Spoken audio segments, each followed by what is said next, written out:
Priyanti, warga Jalan R. Sukamto Ilir Timur 3 Palembang, ditangkap polisi dengan sangkaan pencurian telepon genggam. Tersangka ditangkap setelah tetangganya melaporkannya ke polisi karena mencuri handphone.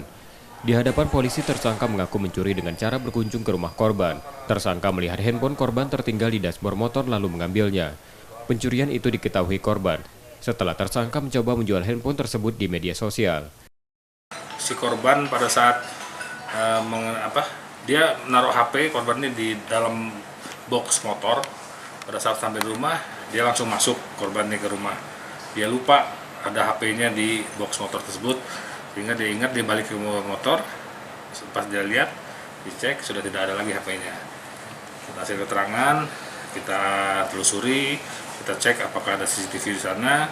Alhamdulillah berhasil kita identifikasi pelaku dan kita amankan pelaku satu orang, inisialnya P ya, perempuan, dan saat ini sedang kita dalami. Alhamdulillah dia juga ketahuannya karena si HP ini dijual melalui sosmed Facebook. Kini tersangka kembali harus ditahan setelah sebelumnya pernah dipenjara karena kasus yang sama.